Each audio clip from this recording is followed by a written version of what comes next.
12살 아이가 제게 편지를 건넸습니다. 떨리는 손으로 쓴 그 편지에는 단 한 문장이 적혀 있었습니다. 제발 말하지 말아주세요. 저는 그 아이의 출생 비밀을 알고 있었습니다. 진실을 말할 권리도 의무도 있었습니다. 하지만 아이는 제게 침묵을 부탁했습니다. 약자인 아이가 권력을 가진 어른에게 그 권력을 사용하지 말아달라고 간청한 것입니다. 과연 진실은 언제나 옳은 것일까요? 누군가를 위한다는 명분으로 그 사람이 원하지 않는 진실을 폭로하는 것이 정당할까요? 이것은 한 아이의 간절한 부탁 앞에서 어른들이 마주한 선택의 이야기입니다. 구독, 좋아요, 댓글 남겨주세요. 그날도 평범한 하루였습니다. 저는 서울 성북동의 작은 한의원을 운영하고 있는 50대 중반의 한의사입니다. 이름은 정민호. 이 동네에서 태어나 자라고 이곳에서 할아버지와 아버지가 하시던 한의원을 물려받아 벌써 20년째 운영하고 있습니다. 오후 4시쯤이었을 겁니다. 마지막 환자를 배웅하고 차트를 정리하고 있을 때였습니다. 벨소리가 울렸고 문이 열리며 한 아이가 들어왔습니다. 안녕하세요. 조심스러운 목소리였습니다. 고개를 들어보니 동네에서 자주 보던 아이였습니다. 이준우, 12살. 근처 초등학교 6학년에 다니는 아이였습니다. 어머니와 함께 몇 번 진료를 받으러 온 적이 있었습니다. 준우 아니니? 어디 아프니? 아이는 고개를 저었습니다. 그리고는 주머니에서 조심스럽게 봉투 하나를 꺼냈습니다. 선생님께 드릴 게 있어요. 봉투는 아이의 손때가 묻어 있었습니다. 여러 번 접었다 폈다를 반복한 듯 구겨진 흔적이 있었습니다. 저는 봉투를 받아들었습니다. 이게 뭐니? 편지예요. 꼭 읽어주세요. 그리고 아이는 잠시 말을 멈췄습니다. 그리고는 제 눈을 똑바로 쳐다보며 말했습니다. 아무한테도 말씀하시면 안 돼요. 약속해 주세요. 그 눈빛이 너무 간절했습니다. 12살 아이의 눈이라고 믿기 어려울 정도로 절박했습니다. 저는 고개를 끄덕였습니다. 알았어. 약속할게. 아이는 그제야 안도한 듯 작게 웃었습니다. 그리고는 인사를 하고 황급히 한의원을 나갔습니다. 저는 그 봉투를 한참 동안 들여다봤습니다. 무엇이 담겨 있을까? 아이는 왜 이렇게 조심스러웠을까? 봉투를 뜯는 제 손이 떨렸습니다. 편지지는 한 장이었습니다. 아이의 서툰 글씨로 빼곡하게 쓰여 있었습니다. 정민호 선생님께. 저는 선생님을 믿고 이 편지를 씁니다. 선생님은 좋은 분이시니까요. 엄마가 그러셨어요. 정 선생님은 이 동네에서 가장 믿을 만한 어른이라고요. 선생님, 저는 알고 있어요. 제가 엄마의 친아들이 아니라는 걸요. 작년 여름에 우연히 알게 됐어요. 엄마 서랍에서 서류를 찾다가 입양 서류를 봤어요. 거기에 제 이름이 있었어요. 처음엔 정말 충격이었어요. 하지만 이제는 괜찮아요. 엄마는 저를 정말 사랑해 주시거든요. 친엄마보다 더 잘해 주실 거예요. 저도 엄마를 사랑해요. 문제는 외할머니예요.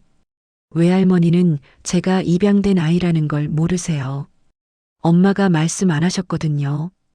그런데 며칠 전에 외할머니가 심하게 편찮으셔서 병원에 입원하셨어요.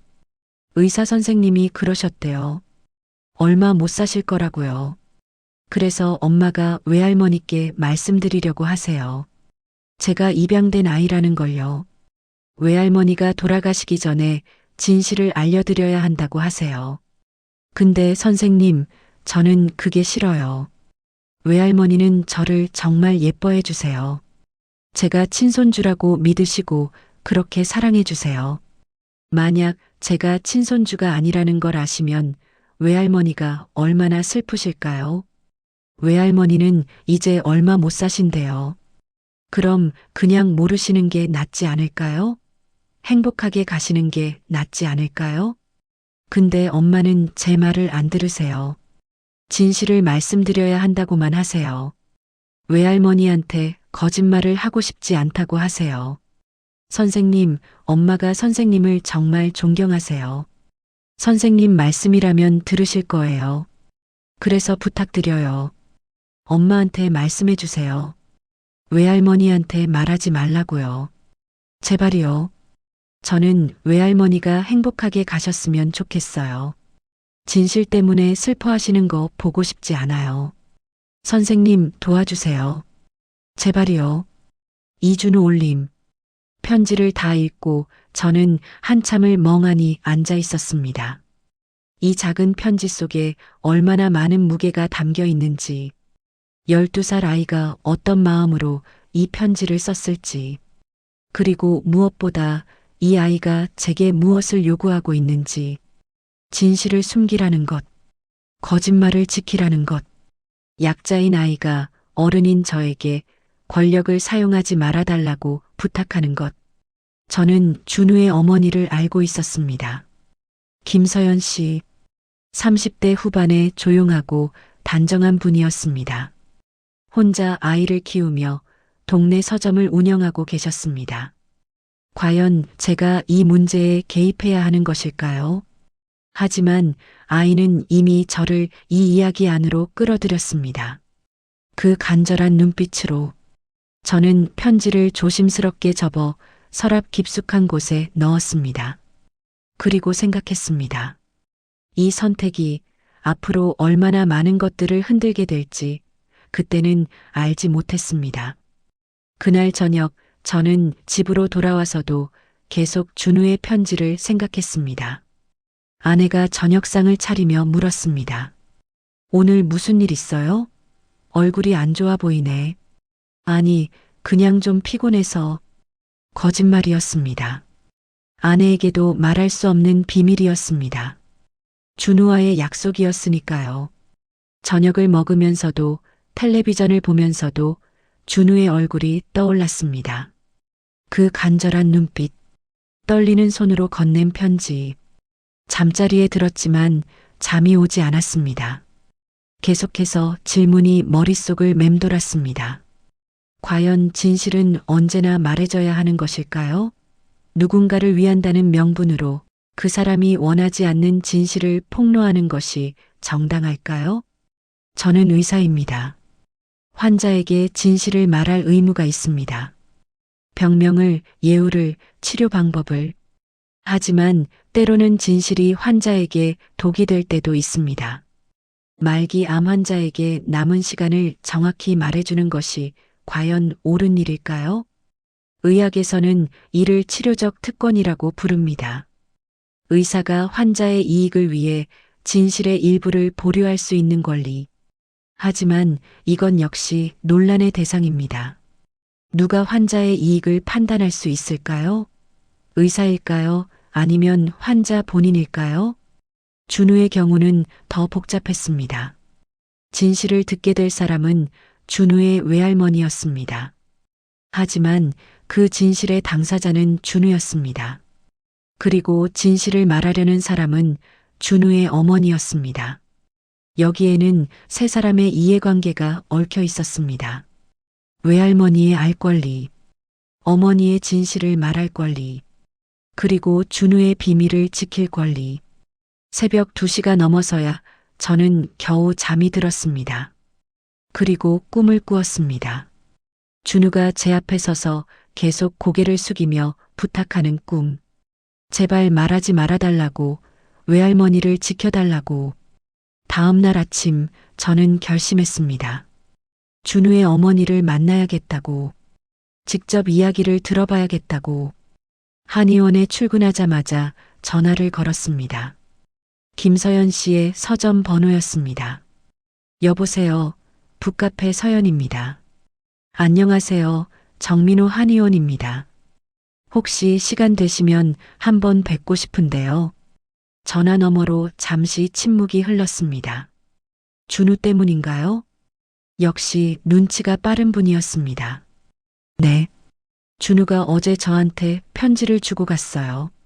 그 아이가, 죄송합니다, 선생님.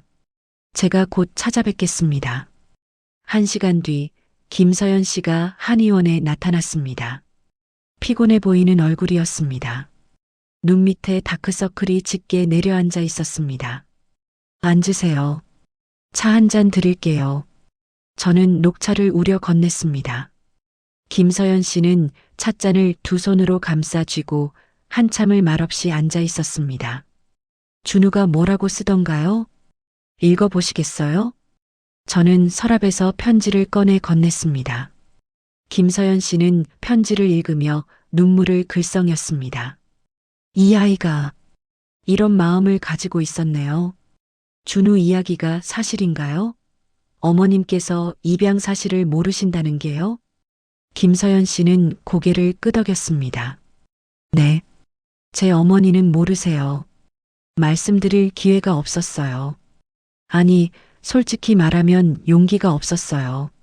언제 입양하셨어요? 준우가 3살 때였어요.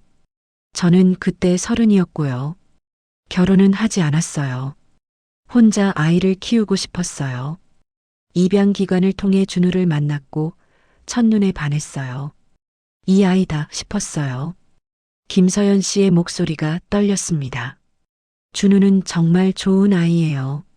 착하고 똑똑하고 배려심도 깊어요. 제 인생 최고의 선택이었어요. 준우를 만난 것. 그런데 어머님께는 왜 말씀을 안 하셨어요? 김서연 씨는 한숨을 쉬었습니다. 어머니가 입양을 반대하셨거든요. 제가 입양을 하겠다고 했을 때 어머니는 극구 반대하셨어요. 혼자 키우기 힘들다고, 나중에 후회할 거라고. 결국 어머니 몰래 입양을 진행했어요. 그럼 어머님은 준우가 친손주라고 알고 계시는 거네요. 네. 저도 거짓말을 하려던 건 아니었어요. 그냥 자연스럽게 그렇게 됐어요. 준우를 데리고 어머니를 찾아갔을 때 어머니는 준우를 보자마자 너무 좋아하셨어요. 우리 손주 닮았네 하시면서요. 그때 말씀드렸어야 하는 거 아닌가요? 알아요. 그런데 차마 못하겠더라고요. 어머니가 너무 행복해 하시는데 그 순간을 깨고 싶지 않았어요. 그리고 시간이 지나면서 점점 더 말하기 어려워졌어요. 김서연 씨는 찻잔을 내려놓았습니다. 그렇게 9년이 흘렀어요. 어머니는 준우를 친손주로 알고 준우도 외할머니를 친외할머니로 알고 지냈어요. 모든 게 평화로웠어요. 그런데 준우가 알게 됐군요. 네. 작년 여름이었어요. 제가 실수로 서류를 잘 치워두지 않았나 봐요. 준우가 우연히 봤대요. 처음엔 아이가 아무 말도 안 했어요. 그런데 몇 달 전부터 이상하더라고요. 저한테 자꾸 물어봤어요. 엄마, 나 사랑해? 나 진짜 엄마 아들 맞아? 김서연 씨의 눈에서 눈물이 흘러내렸습니다. 그래서 제가 물어봤어요. 준우야, 혹시 알고 있니? 그랬더니 아이가 고백하더라고요. 알고 있다고. 그런데 괜찮다고. 엄마가 친엄마보다 더 잘해주니까 괜찮다고.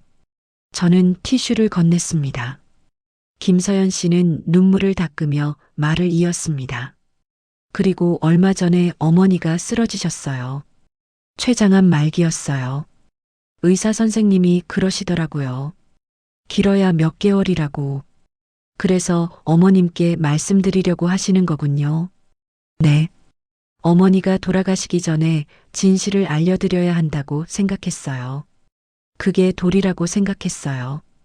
거짓말을 하고 싶지 않았어요. 김서연 씨는 제 눈을 똑바로 바라봤습니다. 선생님, 제가 잘못 생각하고 있는 건가요? 진실을 말하는 게 맞는 거 아닌가요? 저는 대답할 수 없었습니다. 무엇이 옳은지 저도 확신할 수 없었으니까요. 김서연 씨가 돌아간 후 저는 한참을 생각에 잠겼습니다. 출생의 비밀. 이것만큼 무거운 주제가 또 있을까요? 특히 한국 사회에서 입양은 여전히 민감한 문제입니다. 혈연을 중시하는 문화 속에서 입양 가족은 때로 편견의 시선을 받습니다. 준우의 경우는 더욱 복잡했습니다. 단순히 입양 사실을 숨긴 것이 아니라 친할머니에게 친손주로 소개된 것이니까요. 이것은 단순한 비밀이 아니라 적극적인 거짓말에 가까웠습니다. 하지만 김서연 씨의 입장도 이해가 됐습니다. 어머니에게 기쁨을 주고 싶었던 마음, 그 순간의 행복을 지키고 싶었던 마음, 그리고 시간이 지나며 점점 더 말하기 어려워진 상황. 그날 오후 저는 옛 친구에게 전화를 걸었습니다. 대학 동기였던 박준혁. 지금은 서울대병원에서 완화의료를 담당하는 의사였습니다. 완화의료란 말기 환자들의 고통을 덜어주고 삶의 질을 높이는 의료 분야입니다. 준혁아, 나야. 혹시 지금 시간 돼? 민호 형. 무슨 일이야? 상담 좀 하고 싶어서. 환자 관련 윤리 문제인데. 그래. 오늘 6시에 내 사무실로 와. 저녁 같이 먹으면서 얘기하자. 저녁 무렵 저는 서울대병원에 있는 준혁의 사무실을 찾았습니다. 오랜만에 만난 친구는 조금 수척해 보였지만 여전히 따뜻한 미소를 짓고 있었습니다. 형, 오랜만이야. 뭐가 그렇게 고민이야? 저는 준우의 이야기를 들려줬습니다. 물론 이름이나 구체적인 정보는 빼고 상황만 설명했습니다. 준혁은 진지하게 듣더니 고개를 끄덕였습니다. 완화의료에서 자주 마주치는 문제야. 말기 환자에게 진실을 어디까지 말해야 하는지. 너는 어떻게 하니? 케이스 바이 케이스지. 하지만 기본 원칙은 있어. 첫째, 환자의 자율성을 존중한다. 환자가 알기를 원하면 말하고 원하지 않으면 말하지 않는다. 둘째, 가족의 요청도 중요하지만 환자의 의사가 우선이다. 그런데 이 경우는 좀 다르잖아. 환자는 진실을 모르고 있고 가족이 말하려고 하는데 정작 그 진실의 당사자인 아이가 반대하는 경우야. 준혁은 잠시 생각하더니 말했습니다. 그럼 질문을 바꿔보자. 외할머니에게 이 진실을 아는 것이 정말 필요할까? 그분의 남은 삶에 어떤 도움이 될까? 그게 문제야. 도움이 될 것 같지 않거든. 오히려 고통만 줄 것 같아. 그렇다면 왜 딸은 말하려고 할까? 자신의 양심 때문이 아닐까? 거짓말을 하고 싶지 않다고 하더라고. 준혁은 고개를 끄덕였습니다. 그게 핵심이야. 진실을 말하는 것이 환자를 위한 것인지 아니면 말하는 사람의 양심을 위한 것인지. 무슨 뜻이야? 완화 의료에서 가장 중요한 원칙은 환자 중심 케어야. 모든 결정은 환자의 이익을 최우선으로 해야 해. 가족의 심리적 부담이나 양심의 문제는 그 다음이야. 준혁은 물잔을 들며 말을 이었습니다. 물론 쉽지 않아. 가족들도 사람이니까 자기 감정이 있잖아. 거짓말을 하면서 환자를 돌보는 것이 얼마나 힘든지 나도 알아. 하지만 그래도 우선순위는 명확해야 해. 환자가 먼저야. 그렇다면 이 경우 외할머니가 우선이라는 거네? 내 판단으로는 그래. 외할머니는 몇 개월밖에 못 사신다며? 그 짧은 시간 동안 행복하게 지내시는 게 중요하지. 진실을 알고 괴로워하시는 게 중요한 건 아니잖아. 저는 고개를 끄덕였습니다. 준혁의 말이 맞는 것 같았습니다. 그런데 형, 더 중요한 건 따로 있어. 뭔데? 그 12살 아이 말이야. 준우였지? 그 아이의 마음이야. 준혁은 진지한 얼굴로 말했습니다. 그 아이가 얼마나 용기를 냈는지 생각해봐. 어른에게 부탁하는 게 얼마나 어려웠을까. 더구나 엄마의 결정에 반대하는 거잖아. 아이가 얼마나 고민했을지 상상이 가?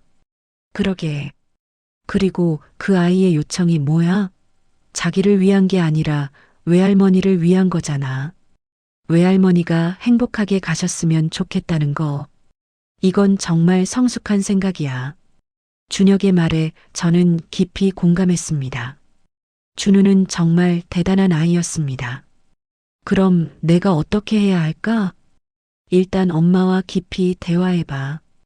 왜 꼭 지금 말해야 하는지, 외할머니에게 정말 도움이 되는 일인지, 그리고 아이의 마음도 전해줘. 준우가 얼마나 진지하게 생각하고 있는지. 준혁은 제 어깨를 두드렸습니다. 형, 이건 쉬운 문제가 아니야. 정답도 없어. 하지만 한 가지는 확실해. 모든 선택에는 책임이 따른다는 거. 그러니까 신중하게 생각하고 모든 가능성을 고려해서 결정해. 그날 밤 집으로 돌아오는 길에 저는 계속 생각했습니다.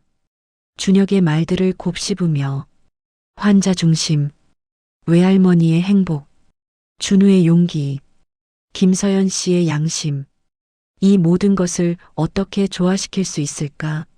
며칠 후 저는 다시 김서연 씨를 만났습니다. 이번에는 한의원이 아니라 그녀의 서점에서 만났습니다. 북카페 서연은 작은 골목길에 자리한 아담한 서점이었습니다. 책들이 따뜻하게 정돈되어 있었고 한쪽에는 카페 공간이 마련되어 있었습니다. 어서 오세요, 선생님. 커피 드릴게요. 김서연 씨는 직접 커피를 내려주었습니다. 핸드드립으로 정성스럽게 내린 커피였습니다. 좋은 곳이네요. 준우도 자주 오나요? 네. 학교 끝나면 여기 와서 숙제하고 책 읽고 그래요. 저도 아이 옆에서 일할 수 있어서 좋고요. 우리는 창가 테이블에 앉았습니다. 밖으로는 아이들이 뛰노는 모습이 보였습니다. 서연 씨, 어머님은 요즘 어떠세요? 많이 안 좋으세요. 진통제를 계속 드시는데도 통증을 호소하세요. 의사 선생님 말로는 한 달 정도밖에. 김서연 씨의 목소리가 떨렸습니다. 그래서 더 서두르시는 거군요. 어머님께 말씀드리는 것을. 네. 이번 주말에 말씀드리려고 해요. 더 이상 미룰 수가 없어요. 저는 커피를 한 모금 마시고 조심스럽게 말했습니다. 서연 씨, 제가 질문 하나 해도 될까요? 네, 말씀하세요. 왜 꼭 지금 말씀드려야 하나요? 어머님께서 평화롭게 가시도록 두는 건 안 될까요? 김서연 씨는 잠시 침묵했습니다. 그리고는 천천히 대답했습니다. 선생님, 저는 9년 동안 어머니에게 거짓말을 했어요. 준우를 친손주라고 속였어요. 처음에는 그냥 말할 기회를 놓쳤다고 생각했어요. 하지만 시간이 지날수록 이게 단순한 실수가 아니라 의도적인 거짓말이라는 걸 깨달았어요. 하지만 그 거짓말이 어머님을 행복하게 했잖아요. 맞아요.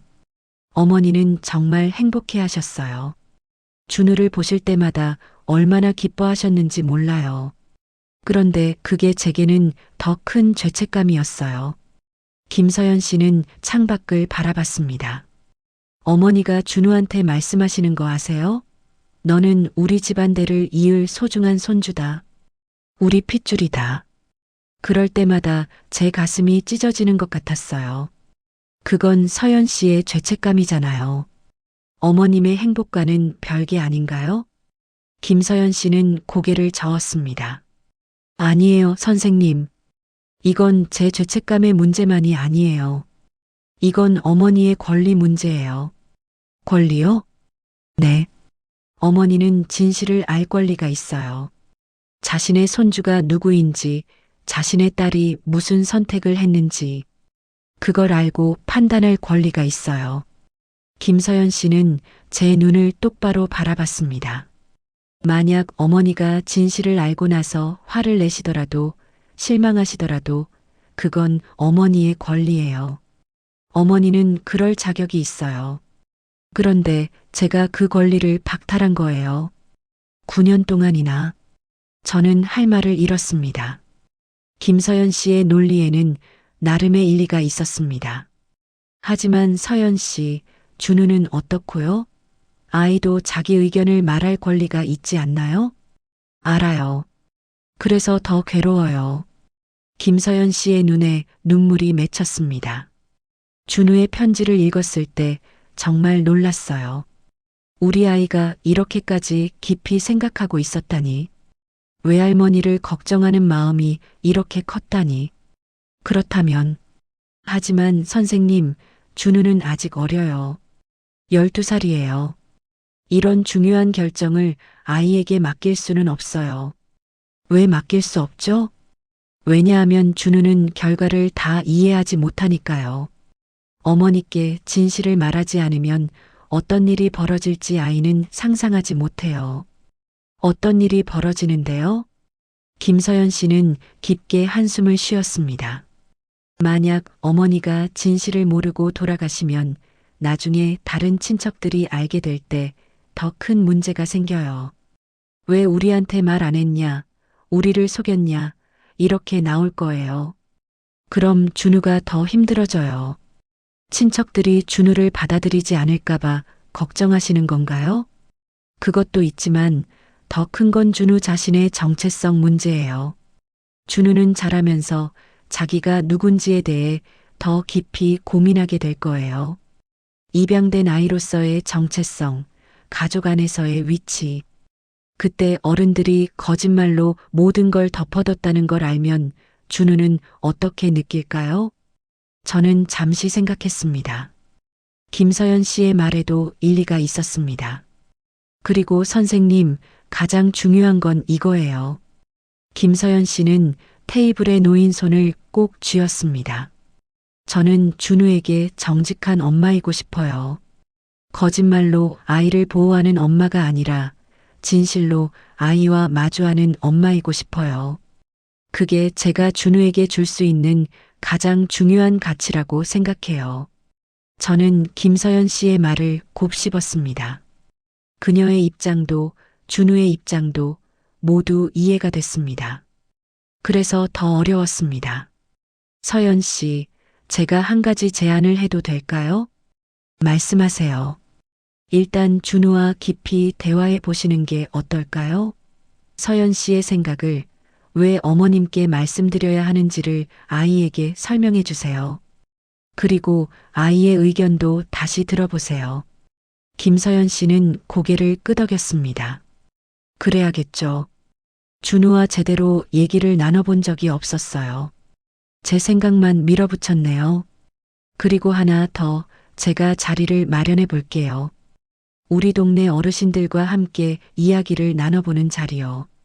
다양한 관점을 들어보면 도움이 될 것 같아요. 그게 도움이 될까요?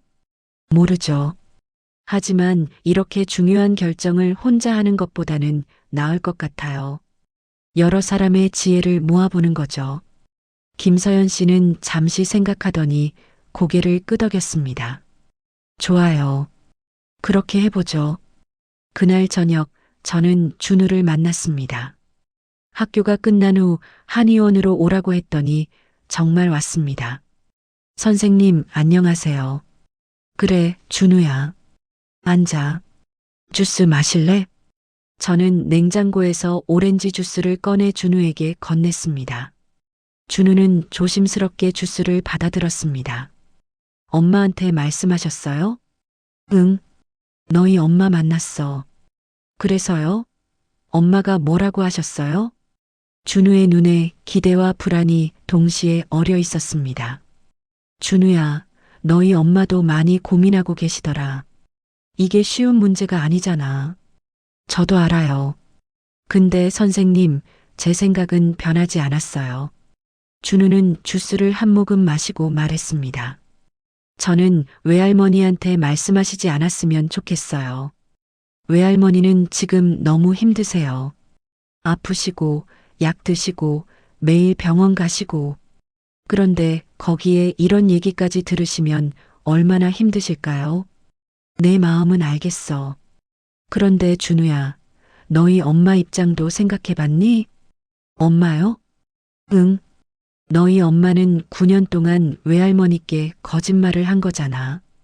그게 얼마나 힘들었을까? 준우는 고개를 숙였습니다. 알아요. 엄마가 힘들어 하시는 거 봤어요. 외할머니 만나고 오시면 항상 한숨 쉬시고 울기도 하시고. 그렇지? 그런데도 엄마가 왜 진실을 말하려고 하는지 생각해 봤니? 준우는 잠시 생각하다가 대답했습니다. 엄마 마음이 편하려고요? 그것만은 아닐 거야. 너희 엄마는 내가 생각하는 것보다 훨씬 깊이 고민하고 계셔. 저는 의자를 준우 쪽으로 당겨 앉았습니다. 준우야, 엄마는 내게 정직한 사람이 되고 싶으신 거야. 거짓말로 문제를 덮는 사람이 아니라 진실로 마주하는 사람. 그게 엄마가 내게 보여주고 싶은 모습인 거지. 준우는 입술을 깨물었습니다. 근데 선생님, 진실이 항상 좋은 건 아니잖아요. 때로는 거짓말이 더 나을 수도 있잖아요. 맞아. 내 말이 맞아. 하지만 그 때로는이 언제인지를 어떻게 판단하지? 누가 결정하지? 그건 준우는 대답하지 못했습니다. 준우야, 내가 선생님한테 편지를 쓴 거 알지? 그게 얼마나 용기 있는 행동인지 알아? 용기요? 응. 어른한테 부탁하는 게 얼마나 어려운지 선생님도 알아. 더구나 너는 엄마의 결정에 반대하는 거잖아. 그건 정말 대단한 일이야. 준우의 눈이 반짝였습니다. 정말이요? 정말이야. 선생님은 내가 정말 성숙한 아이라고 생각해. 외할머니를 걱정하는 마음도 정말 예쁘고. 준우는 쑥스러운 듯 고개를 숙였습니다. 하지만 준우야, 한 가지 물어볼게. 너는 외할머니를 위해서 이러는 거라고 했잖아. 그런데 정말 외할머니를 위한 걸까? 아니면 너를 위한 걸까? 무슨 말씀이세요? 외할머니가 진실을 알면 슬퍼하실까봐 걱정된다고 했지? 그런데 혹시 그게 내가 보기 싫어서는 아닐까?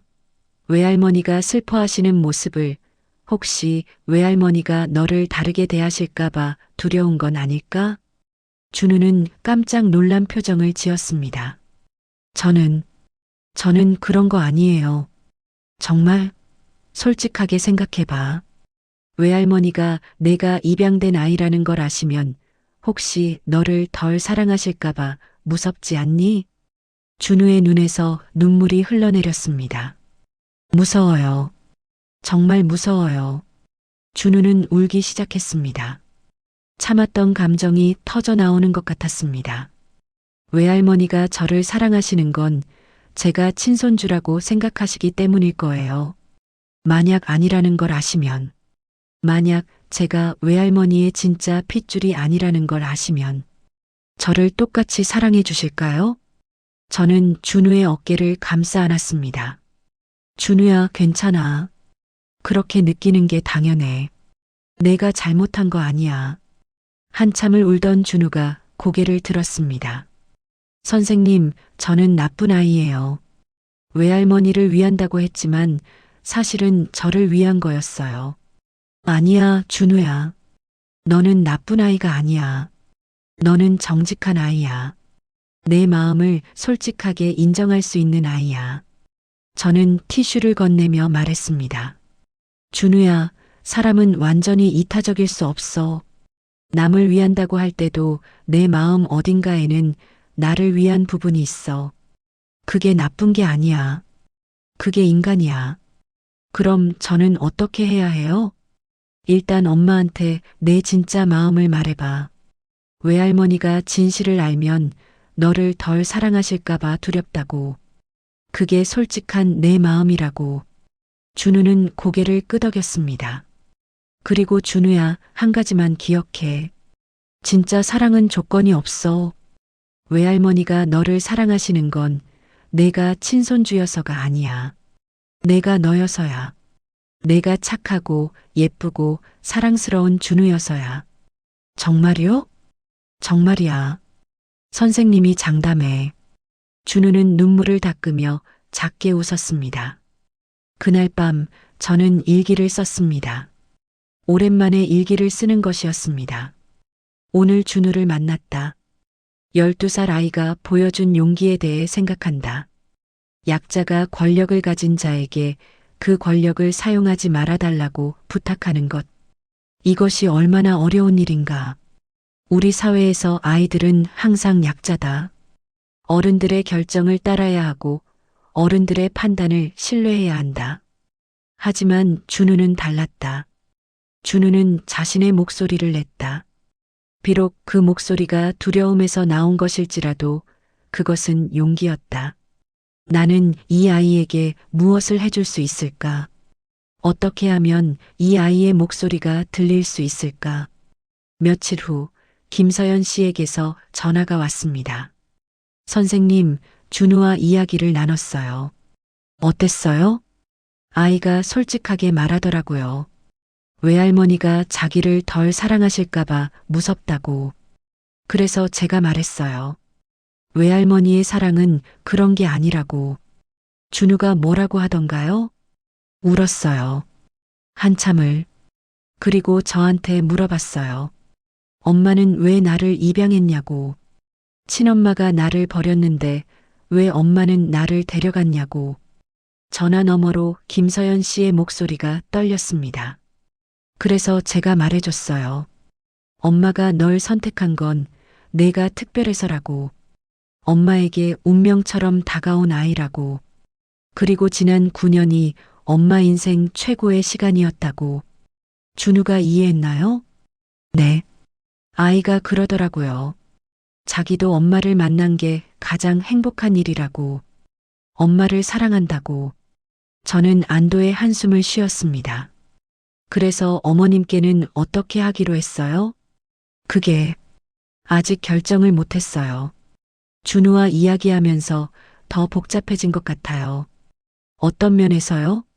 준우가 이렇게 두려워하는데 제가 과연 진실을 말하는 게 맞는 건지, 아이의 마음을 무시하는 건 아닌지. 김서연 씨는 한숨을 쉬었습니다. 선생님, 그 모임 제안하셨잖아요. 어르신들과 함께 이야기 나누는 거 정말 해주실 수 있을까요?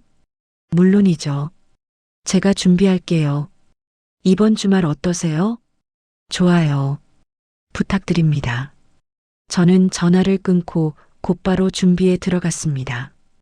동네에서 존경받는 어르신 몇 분을 모시기로 했습니다. 첫 번째는 이화숙 할머니였습니다. 84살. 평생을 초등학교 교사로 살아오신 분이었습니다. 은퇴 후에도 동네 아이들에게 한글을 가르치시며 봉사활동을 하고 계셨습니다. 두 번째는 박종수 할아버지였습니다. 78살. 전직 판사였고 지금은 법률 상담 봉사를 하고 계셨습니다. 세 번째는 최순자 할머니였습니다. 80살.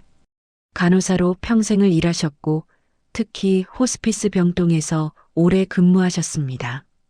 네 번째는 김태원 할아버지였습니다. 75살. 심리상담사로 일하셨고 가족 상담 전문가셨습니다. 저는 이 네 분께 전화를 드렸습니다. 상황을 간략히 설명하고 도움을 요청했습니다. 네 분 모두 흔쾌히 응해주셨습니다. 주말 오후 한의원 상담실에 모두 모였습니다. 네 분의 어르신, 김서연 씨, 그리고 저까지 6명이었습니다. 준우는 집에서 기다리기로 했습니다. 저는 먼저 상황을 자세히 설명했습니다. 준우의 입양, 외할머니의 병, 김서연 씨의 고민, 그리고 준우의 부탁까지 이야기를 다 듣고 난 후 이화숙 할머니가 먼저 입을 여셨습니다. 서연 씨, 제가 먼저 여쭤봐도 될까요? 네, 할머니. 외할머니께서는 어떤 분이세요? 김서연 씨는 잠시 생각하다가 대답했습니다. 어머니는 강하신 분이에요. 아버지 일찍 돌아가시고 혼자 저를 키우셨어요. 힘들게 사셨지만 항상 씩씩하셨어요. 그렇다면 진실을 감당하실 수 있는 분이시겠네요. 그렇죠. 근데요? 요즘 어머니가 많이 약해지셨어요. 병원에서 진통제 드시고 매일 힘들어 하세요. 예전에 그 강한 모습이 아니에요. 최순자 할머니가 고개를 끄덕이며 말씀하셨습니다. 말기 환자들을 많이 봤어요. 육체적 고통도 크지만 정신적 고통은 더 커요. 특히 미해결된 문제들이 있을 때 더 힘들어하죠. 미해결된 문제요? 네. 가족 간의 갈등, 하지 못한 말, 숨겨진 비밀. 이런 것들이 환자를 괴롭혀요. 그래서 많은 환자들이 마지막에 진실을 말하고 싶어 해요. 박종수 할아버지가 말씀하셨습니다. 법적으로 보면 외할머니는 진실을 알 권리가 있습니다. 자신의 손주가 누구인지, 자신의 재산이 누구에게 갈 것인지. 이건 기본적인 권리죠. 재산이요? 김서연 씨가 놀란 표정으로 물었습니다. 네. 외할머니께서 유산을 남기실 텐데 그게 친손주가 아닌 입양된 아이에게 간다는 걸 모르시는 거잖아요. 나중에 친척들이 문제 삼을 수 있어요. 그건 생각 못했네요. 김태원 할아버지가 조용히 말씀하셨습니다. 하지만 법적 권리와 윤리적 의무는 다른 문제입니다. 때로는 법적으로 옳은 것이 윤리적으로 옳지 않을 수 있어요. 어떤 의미인가요? 준우를 생각해 보세요. 이 아이는 아무 잘못이 없어요. 입양된 것도 외할머니께 소개된 것도 아이의 선택이 아니었어요. 그런데 이제 와서 진실이 밝혀지면 아이가 상처받을 수 있어요. 이화숙 할머니가 말씀하셨습니다. 저도 그게 제일 걱정이에요. 아이의 마음이요. 교사로 평생 아이들을 봐왔는데 준우 같은 아이는 정말 예민할 거예요. 외할머니의 반응 하나하나에 상처받을 수 있어요. 김서연 씨가 물었습니다. 그럼 어떻게 해야 할까요? 정말 모르겠어요. 네 분의 어르신은 잠시 침묵했습니다. 그리고 최순자 할머니가 말씀하셨습니다. 제 생각에는 외할머니께 여쭤보는 게 어떨까 싶어요. 어머니께요? 네. 물론 직접적으로 물을 순 없겠죠. 하지만 돌려서 여쭤볼 수는 있잖아요. 예를 들어, 엄마 만약에 준우가 입양된 아이였다면 어떻게 하셨을 것 같아요? 이런 식으로요. 박종수 할아버지가 고개를 끄덕이셨습니다. 좋은 방법이네요. 외할머니의 가치관을 확인해 볼 수 있으니까요. 하지만 어머니가 눈치채시면 어떡하죠? 그럼 그때 솔직하게 말씀드리면 되죠. 어차피 말씀드릴 생각이셨잖아요. 김태원 할아버지가 덧붙이셨습니다. 그리고 준우와도 다시 대화해 보세요. 외할머니께 말씀드린다면 어떻게 했으면 좋겠는지. 아이의 의견을 최대한 반영하는 거죠. 이화숙 할머니가 말씀하셨습니다. 가장 중요한 건 사랑이에요. 외할머니에 대한 사랑, 준우에 대한 사랑. 그 사랑을 중심에 두고 결정하세요. 그럼 어떤 선택을 하든 후회하지 않을 거예요. 모임이 끝난 후 네 분의 어르신은 자리를 떠지 않으셨습니다. 김서연 씨가 먼저 자리를 뜨고 어르신들끼리 더 이야기를 나누고 싶다고 하셨습니다. 저는 다시 차를 준비했습니다. 구수한 보리차였습니다. 정 원장, 이 문제 쉽지 않네요. 박종수 할아버지가 먼저 말씀하셨습니다. 사실 법적으로는 명확해요. 외할머니에게 알릴 의무가 있죠. 특히 재산 문제가 걸려 있으니까요. 하지만요? 법이 항상 옳은 건 아니에요. 법은 최소한의 도덕이지 최선의 선택은 아니니까요. 최순자 할머니가 고개를 끄덕이셨습니다. 저도 그래요. 병원에서 일할 때 법적으로는 환자에게 모든 걸 알려야 했어요. 병명, 예후, 치료 방법. 하지만 때로는 그게 환자한테 독이 됐어요. 어떤 경우요? 예를 들어 말기 암 환자한테 정확한 여명을 알려주면 어떻게 될까요? 환자는 절망해요. 남은 시간을 걱정하며 보내죠. 차라리 희망을 주는 게 나을 때가 있어요. 이화숙 할머니가 말씀하셨습니다. 근데 그건 거짓말 아닌가요? 환자를 속이는 거잖아요. 그렇죠. 거짓말이에요. 하지만 선의의 거짓말이에요. 환자를 위한 거짓말. 선의의 거짓말이라는 게 있을까요?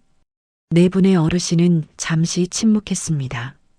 그리고 김태원 할아버지가 말씀하셨습니다. 제 생각에는 거짓말 자체의 문제가 아니라 의도와 결과의 문제인 것 같아요. 무슨 뜻이세요? 거짓말을 왜 하느냐? 그 결과가 무엇이냐? 만약 상대방을 보호하기 위한 거짓말이고 실제로 그 사람에게 도움이 된다면 그건 용인될 수 있지 않을까요? 박종수 할아버지가 고개를 저으셨습니다. 하지만 그건 위험한 생각이에요. 누가 보호를 판단하죠? 거짓말하는 사람이 너를 위해서라고 하면 다 용인되나요? 물론 아니죠. 그래서 기준이 필요한 거예요. 어떤 기준이요? 김태원 할아버지는 잠시 생각하시다가 말씀하셨습니다. 첫째, 상대방의 자율성을 침해하지 않아야 해요. 둘째, 상대방에게 실질적인 이익이 되어야 해요. 셋째, 다른 방법이 없어야 해요. 이화숙 할머니가 물으셨습니다. 그렇다면 준우의 경우는 어떤가요? 이 세 가지 기준에 맞나요? 글쎄요. 네 분은 다시 생각에 잠기셨습니다. 최순자 할머니가 말씀하셨습니다. 첫 번째, 자율성 침해. 외할머니의 알 권리를 침해하는 건 맞아요. 하지만 외할머니가 알기를 원하시는지 모르잖아요. 어쩌면 모르는 게 더 행복하실 수도 있어요. 박종수 할아버지가 반박하셨습니다. 하지만 그건 우리가 판단할 문제가 아니에요. 외할머니 본인이 결정하셔야죠. 맞아요. 그런데 외할머니께 물어볼 수가 없잖아요. 물어보는 순간 비밀이 탄로나니까요. 김태원 할아버지가 끼어드셨습니다. 두 번째, 실질적 이익. 외할머니가 진실을 모르시는 게 이익일까요? 아시는 게 이익일까요? 이화숙 할머니가 답하셨습니다. 제 생각엔 모르시는 게 이익인 것 같아요. 외할머니는 이제 몇 개월밖에 못 사시잖아요. 그 짧은 시간 동안 손주의 사랑을 의심하며 사시는 것보다 행복하게 가시는 게 나을 것 같아요. 하지만 거짓된 행복이잖아요. 박종수 할아버지의 말씀에 최순자 할머니가 대답하셨습니다. 거짓된 행복이라도 행복은 행복이에요. 고통스러운 진실보다 나을 수 있어요. 그건 우리가 판단할 문제가 아니라니까요. 박종수 할아버지의 목소리가 높아졌습니다. 죄송해요. 흥분했네요. 할아버지는 차를 한 모금 마시고 진정하셨습니다. 제 말은 우리가 외할머니를 대신해서 판단할 수 없다는 거예요. 외할머니는 진실을 알 권리가 있어요. 그 진실이 고통스럽더라도요. 김태원 할아버지가 조용히 말씀하셨습니다. 세 번째, 다른 방법이 없는가? 진실을 말하지 않는 것 말고 다른 방법이 있을까요? 네 분은 다시 침묵했습니다. 이화숙 할머니가 말씀하셨습니다. 부분적 진실은 어떨까요? 부분적 진실이요? 네. 예를 들어 준우가 입양되었다는 것만 말하고 언제부터인지는 말하지 않는 거예요. 외할머니가 더 물으시면 그때 말씀드리고요. 최순자 할머니가 고개를 저으셨습니다. 그건 더 잔인할 수 있어요. 외할머니가 상상으로 더 고통받으실 수 있어요. 그럼 어떻게 해야 하죠? 네 분은 다시 한번 긴 침묵에 빠지셨습니다. 그때 박종수 할아버지가 말씀하셨습니다. 결국 이 문제는 두 가지 가치의 충돌이에요. 진실과 보호. 진실을 말할 의무와 약자를 보호할 의무. 이 둘 중 무엇이 우선일까요? 김태원 할아버지가 답하셨습니다. 상황에 따라 다르겠죠. 절대적인 답은 없어요. 그렇다면 이 경우는요? 글쎄요. 저는 보호가 우선인 것 같아요. 외할머니도 준우도 보호해야 해요. 이화숙 할머니가 말씀하셨습니다. 저도 동의해요. 진실도 중요하지만 사람이 더 중요해요. 특히 연약한 사람들은요. 최순자 할머니도 고개를 끄덕이셨습니다. 저도 그래요. 호스피스에서 배운 게 그거예요. 진실보다 사람이 먼저라는 것. 박종수 할아버지만 고개를 저으셨습니다. 저는 여전히 진실이 우선이라고 생각해요. 아무리 선이라도 거짓말은 거짓말이에요. 네 분의 의견이 갈렸습니다. 세 분은 보호를, 한 분은 진실을 택하셨습니다. 저는 조용히 듣고만 있었습니다. 이렇게 지혜로운 어르신들도 의견이 갈리는 문제였습니다. 쉬운 답이 없다는 뜻이었습니다.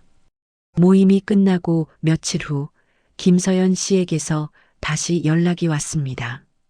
선생님, 어머니께 여쭤봤어요. 뭐라고 하셨어요? 제가 돌려서 물어봤어요. 엄마, 만약에 준우가 입양된 아이였다면 어떻게 하셨을 것 같아요? 하고요. 어머님 반응이 어떠셨어요? 깜짝 놀라시더라고요. 그러면서 물으셨어요. 왜 그런 얘기를 하니? 혹시 무슨 일 있니? 그래서요? 제가 말했어요. 아니에요. 그냥 궁금해서요. 요즘 입양 가정이 많잖아요. 그랬더니 어머니가, 김서연 씨의 목소리가 떨렸습니다. 어머니가 뭐라고 하셨는데요? 그럼 어때?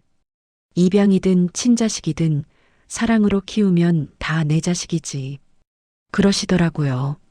저는 안도의 한숨을 쉬었습니다. 그럼 외할머니는 이해하실 것 같네요.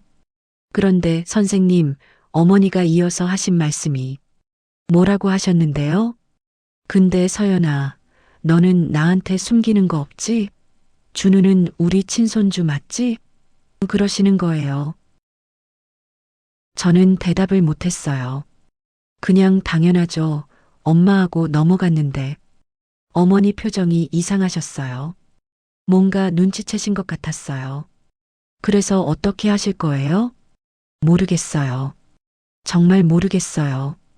김서연 씨는 한참을 침묵하다가 말했습니다. 선생님, 제가 결정했어요. 어떻게요? 어머니께 말씀드리기로 했어요. 이번 주말에요. 준우는 알고 있나요? 네. 아이한테 말했어요. 준우가 울더라고요.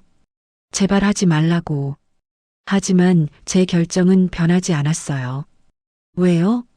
외할머니께서 이해하실 것 같다고 하셨잖아요. 그래서 더 말해야 할 것 같아요. 어머니는 진실을 받아들이실 분이에요. 그런 분에게 계속 거짓말을 하는 건 잘못된 거예요. 저는 할 말을 잃었습니다. 서연 씨, 정말 그게 최선이라고 생각하세요? 모르겠어요. 최선인지는 모르겠어요. 하지만 이게 제가 할 수 있는 일이에요. 제가 해야 하는 일이에요. 준우는 어떻게 하고요? 준우한테 말했어요. 엄마가 외할머니께 말씀드릴 거라고. 하지만 준우는 여전히 외할머니의 손주라고. 입양이든 친자식이든 외할머니의 사랑받는 손주라고. 준우가 받아들였나요? 아니요. 아이는 여전히 반대해요. 하지만 제 결정을 존중해 주기로 했어요. 전화를 끊고 저는 한참을 생각했습니다. 김서연 씨의 결정을 존중해야 할까? 아니면 한 번 더 말려야 할까? 그때 준우가 한의원에 찾아왔습니다. 선생님, 준우의 얼굴은 울어 부은 듯 했습니다. 준우야, 어떻게 된 거니? 엄마가 주말에 외할머니한테 말씀드리신대요. 알아. 너희 엄마한테 들었어. 선생님 막아주세요. 제발이요. 준우는 제 앞에 무릎을 꿇었습니다. 준우야, 일어나. 이러지 마. 선생님이 엄마한테 말씀해 주세요. 하지 말라고. 선생님 말씀이면 엄마가 들으실 거예요. 저는 준우를 일으켜 세웠습니다. 준우야, 선생님이 할 수 있는 일이 별로 없어. 이건 너희 가족 문제야. 아니에요. 선생님이 도와주셔야 해요. 선생님 말고는 아무도 없어요. 준우는 제 손을 꽉 잡았습니다. 선생님, 제가 외할머니를 정말 사랑해요. 외할머니가 저한테 해주신 거 생각하면 가슴이 아파요. 제가 친손주가 아니라는 걸 아시면 외할머니가 얼마나 슬프실까요? 준우야. 그리고 선생님, 전 무서워요. 외할머니가 저를 다르게 보실까봐. 지금처럼 사랑해주지 않으실까봐. 준우의 눈에서 눈물이 흘러내렸습니다. 엄마는 진실이 중요하다고 하세요. 거짓말하고 싶지 않다고 하세요. 근데 선생님, 저는 외할머니의 행복이 더 중요해요.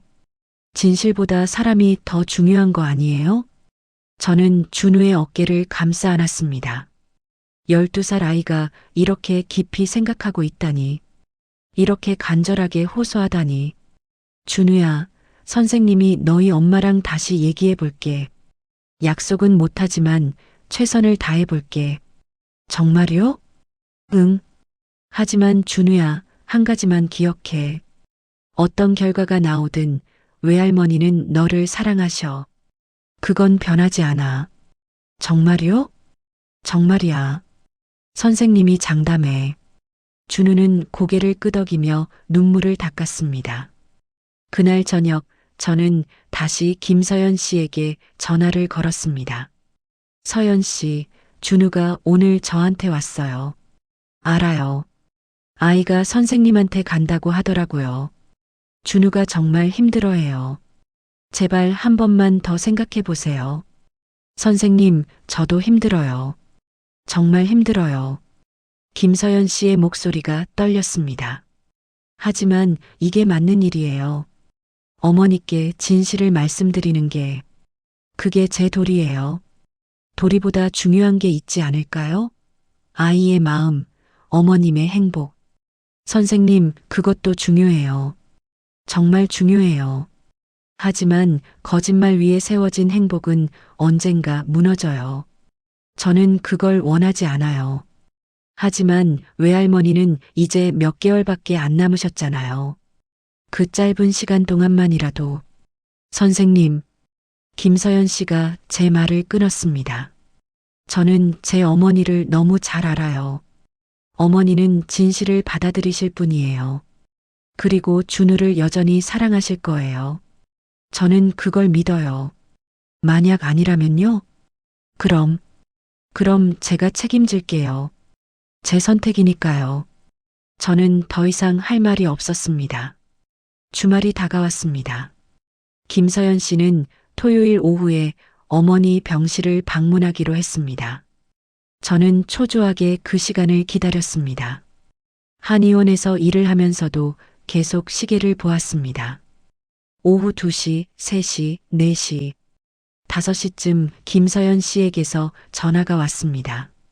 선생님, 목소리가 떨리고 있었습니다. 어떻게 됐어요? 못했어요. 네, 말씀드리려고 했는데 못했어요. 김서연 씨는 울먹이며 말했습니다. 병실에 들어갔어요. 어머니가 침대에 누워 계셨어요. 많이 수척해지셨더라고요. 저를 보시더니 웃으시는데 그 웃음이 너무 힘들어 보였어요. 어머니가 물으셨어요. 준우는? 그래서 제가 말했어요. 오늘은 친구 생일이라서 못 왔어요. 어머니가 아쉬워하시더라고요.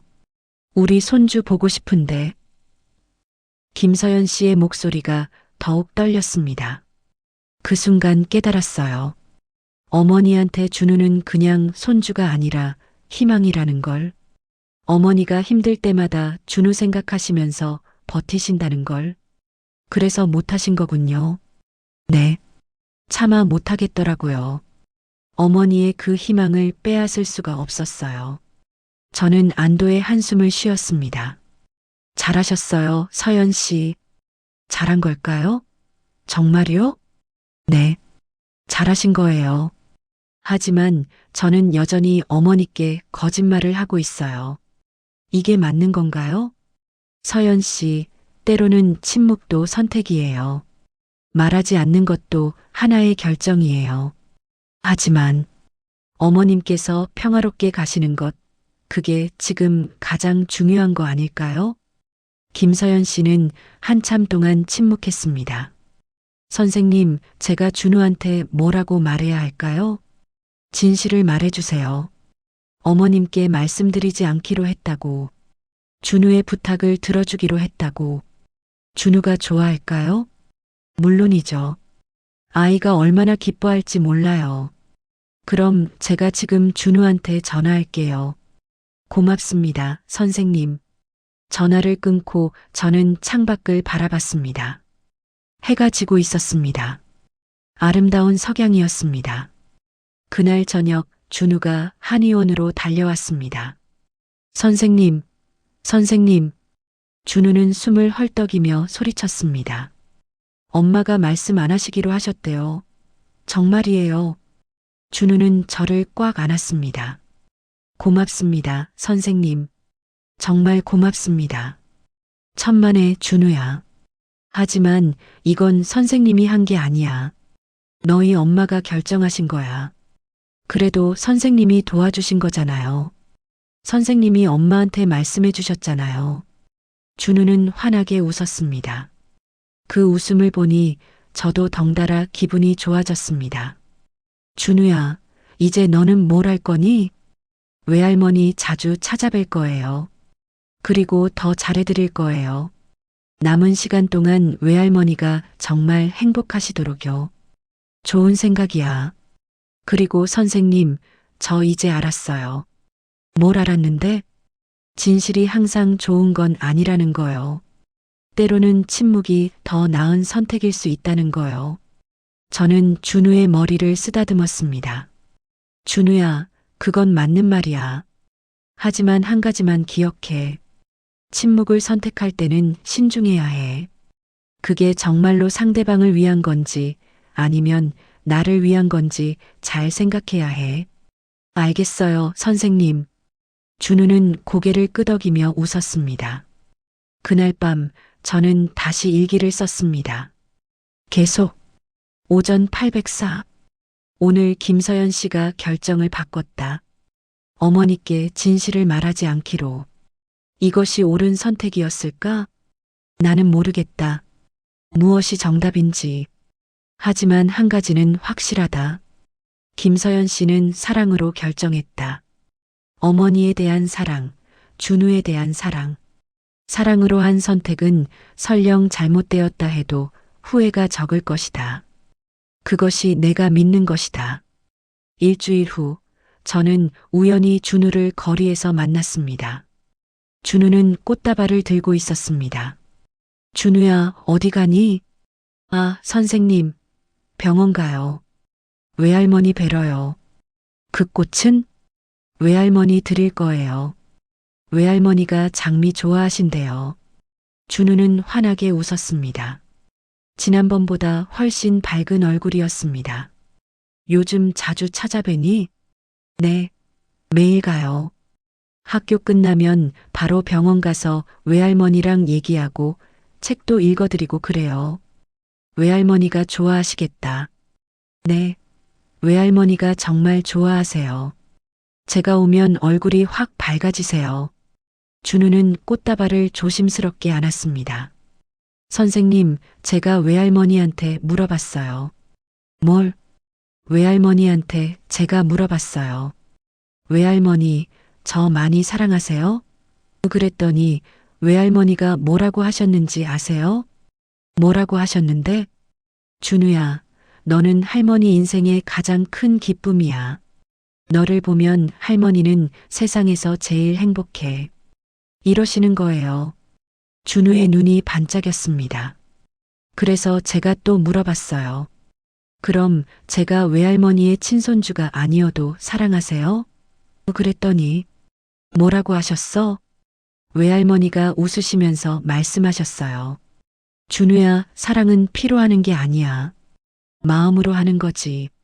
너는 할머니의 마음속 손주야.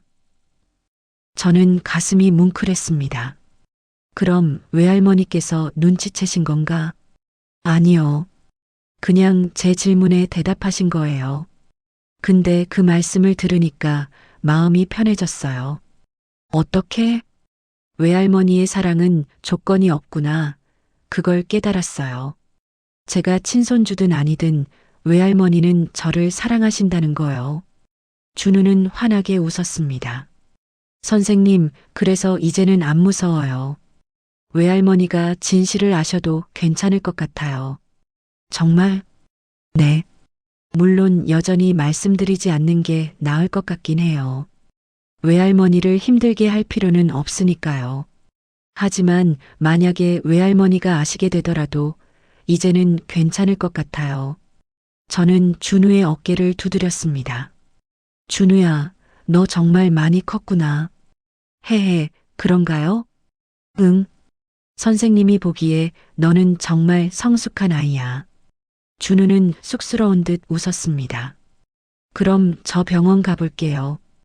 외할머니 기다리실 거예요. 그래, 잘 다녀와.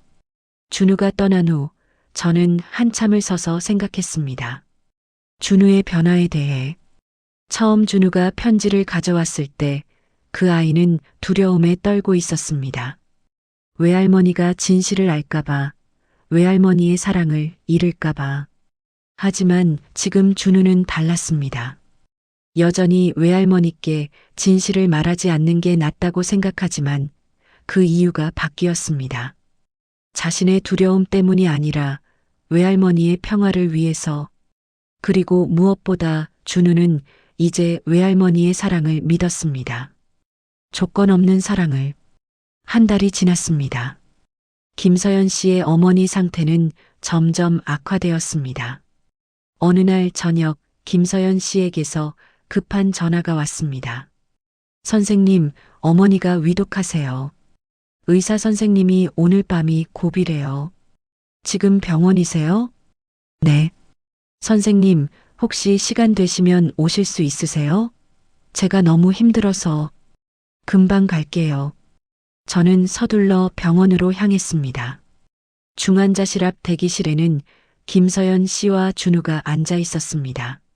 선생님, 김서연 씨는 저를 보자마자 울음을 터뜨렸습니다. 어머니가 정신이 오락가락하세요. 저를 알아보셨다가 못 알아보셨다가. 준우는 괜찮니? 준우는 고개를 끄덕였지만 눈가가 빨갛게 부어 있었습니다. 외할머니 뵀니? 네. 조금 전에 봤어요. 외할머니가 제 손을 잡으시더니 준우야, 너는 할머니의 보물이야 그러셨어요. 준우의 목소리가 떨렸습니다.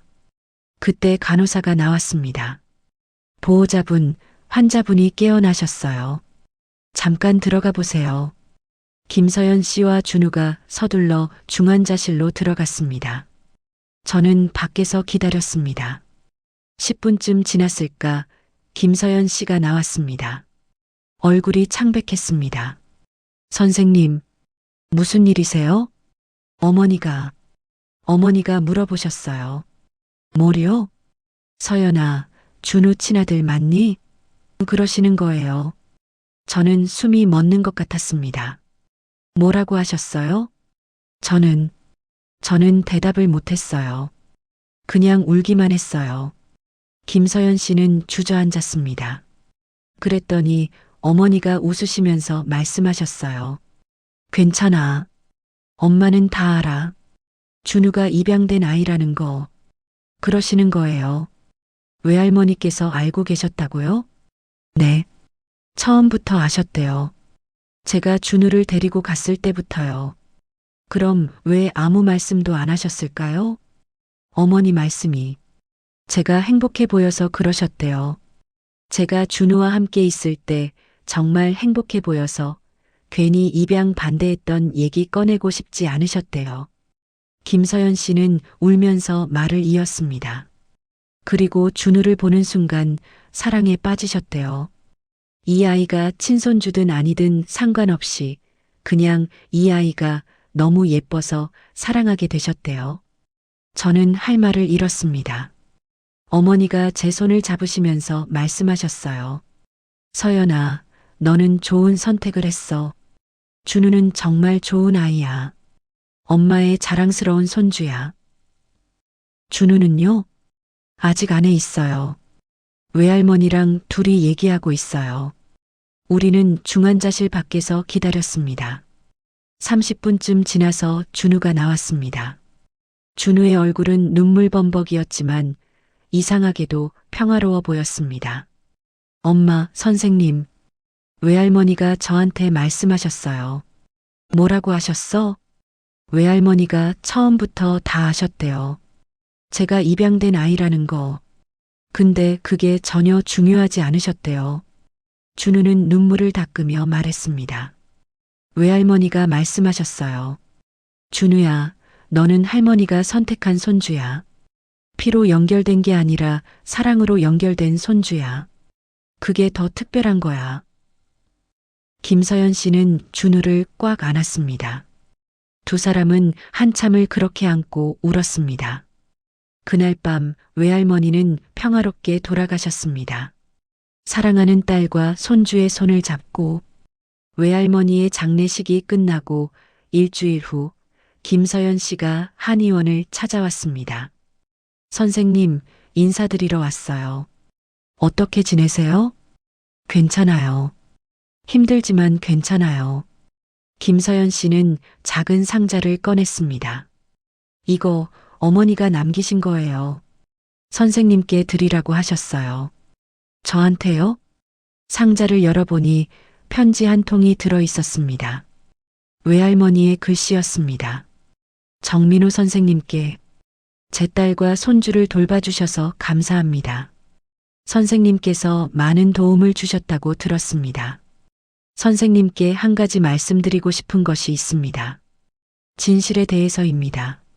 저는 처음부터 준우가 입양된 아이라는 것을 알고 있었습니다. 딸이 숨기려 했지만 어미의 눈을 속일 수는 없었죠. 하지만 저는 모르는 척 했습니다. 왜냐하면 그게 딸에게 그리고 준우에게 더 나은 선택이라고 생각했기 때문입니다. 딸은 죄책감에서 벗어날 수 있었고 준우는 두려움 없이 자랄 수 있었습니다. 진실이 항상 말해져야 하는 것은 아닙니다. 때로는 침묵이 더 큰 사랑입니다. 때로는 모르는 척이 더 깊은 이해입니다. 선생님께서 제 딸과 손주를 도우신 것처럼 앞으로도 많은 사람들에게 지혜를 나눠주시기 바랍니다. 감사합니다. 김영희 올림. 편지를 다 읽고 저는 눈물을 닦았습니다. 외할머니께서 정말 대단한 분이셨네요. 네. 저도 이 편지를 읽고 많이 울었어요. 김서연 씨도 눈가를 적셨습니다. 선생님, 제가 그동안 많이 고민했던 게 있어요. 제가 옳은 선택을 한 건지, 어머니를 속인 게 잘한 일인지. 이제는 어떻게 생각하세요?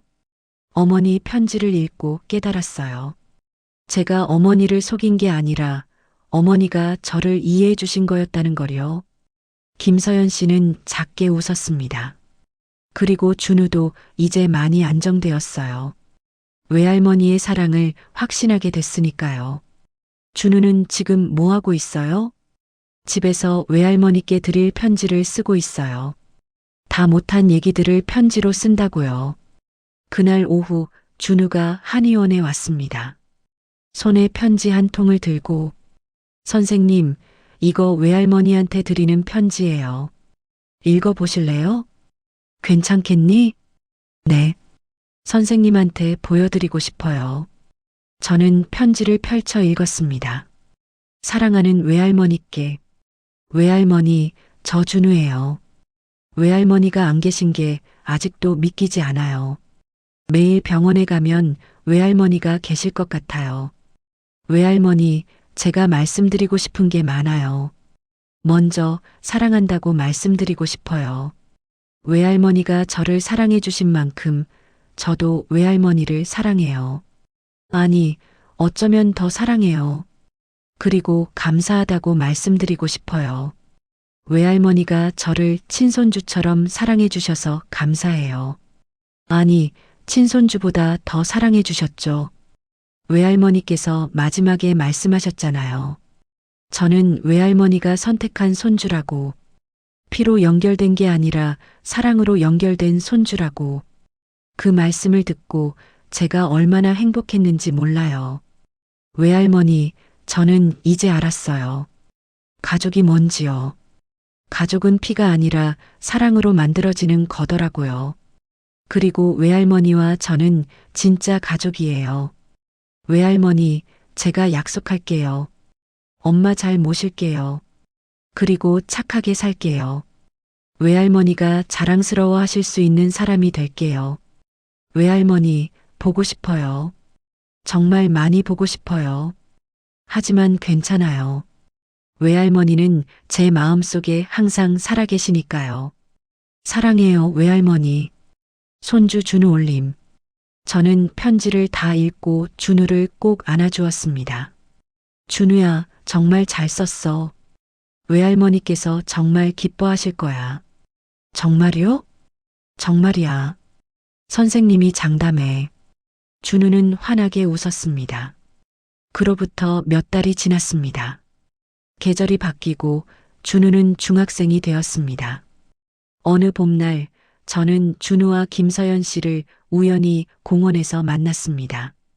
두 사람은 벤치에 앉아 도시락을 먹고 있었습니다. 선생님, 여기 앉으세요. 준우가 반갑게 인사했습니다. 피크닉 나오셨어요? 네.